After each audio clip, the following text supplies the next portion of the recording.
On the men's side, we had a couple of seniors that were very important to our team in our top five. We ended up losing them.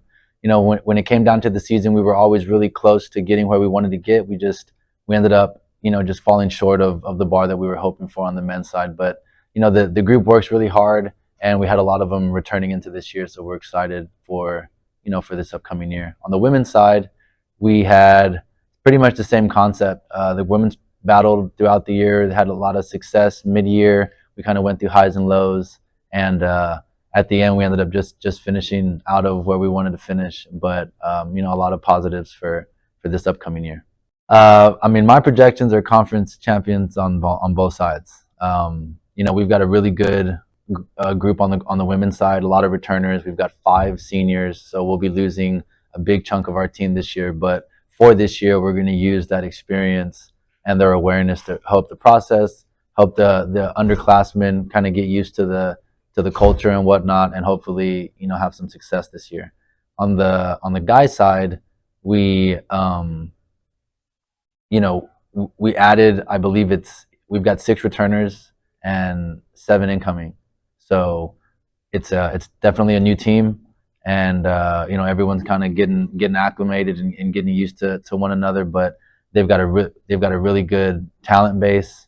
Sky's the limit for that group. We're really just trying to figure out who's going to be firing on all cylinders at the right times and be ready for the tournament. So our top returners on the men's side, we've got Ollie, JB, Alex, Jake, Luke, Trey. All these guys have brought Victor have brought a lot of value to the squad. They've got some good experience, and we're just really excited for moving forward, their ability to translate that to the new guys, and everybody kind of understand what's at task. So we've got a lot of good incoming as well, which I'm sure we'll talk about in a minute. But on our returning side, for the guys that are coming back, we're excited for what they bring to the squad.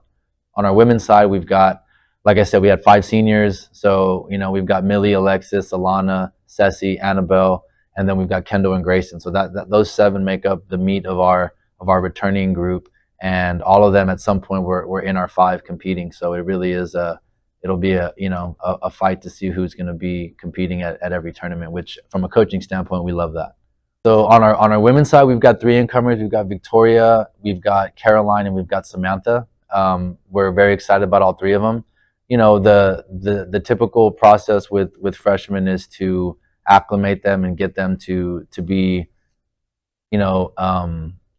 helping the team as quick as possible, right? So there's always some growth there, but with these girls, they're willing to work, and that's always what we want from a coaching staff, and they're very excited to play. So that's they're among older and younger players, we've got that same drive, and it becomes infectious. So we're very fortunate on the women's side. On the guys' side as well, we've got, like I said, a lot of incomers. We've got Oscar Gutierrez. We've got 2 brothers in Fernando and Juan Limon. We've got Andres Scar. We've got Niall Langley Brook, and most of these are all international players. We've also got John Martinez, and he came from Schreiner. He's a transfer from Schreiner who we're excited to get. So all of these guys have a lot of potential, and we're hoping that at some point, they're meshing in the right way at the right time, and we can go out there and be successful. So although some of them are newcomers, they're transfers, and then we do have a couple of incoming freshmen as well. So a nice little mix in our group, but definitely excited for what they bring for the future. So our fall schedule is going to be more of the smaller end of our schedule. We're only going to be operating 8 to 9 weeks in the fall, but in that 8 weeks, we do 3 tournaments that are all in October this semester. So we're gonna all September, we're just kind of prepping, getting ready, and then once October comes, we're gonna be pretty busy, just week in, week out. And that's actually the schedule for both, for the men and the women. In the spring, we're gonna widen up a little bit.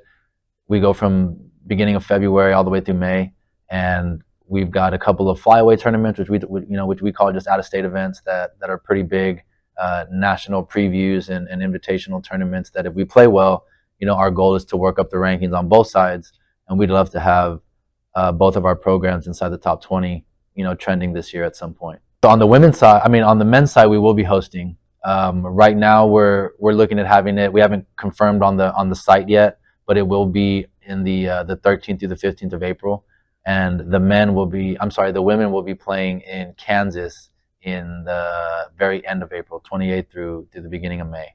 So we're looking forward for that. We're working all year to be peaking at that point. Yeah, so our coaching staff, we've got Coach Ali Trevino. She's been on the female side for pretty much since we started. And this year, our assistant coach is Sergio Garcia. So he was a former player. So he's very familiar with the program, very familiar with how we go about our business. And for the sake of connecting with the players more, it's always good to have someone a little bit closer in age that can relate to the guys. So we're excited for everything that he brings and excited for the season. I always tell everybody we're student athletes, not athlete students, right? So just in the title alone, it kind of shows where the importance is. We take a lot of pride in dominating in the classroom as well. We've been very fortunate to have all academic members on both sides, and then we always push for top GPA at the end of the year. So although we're working to bring home hardware from the golf course and golf tournaments, we also want to make sure that they're doing their due diligence in the classroom and taking care of business.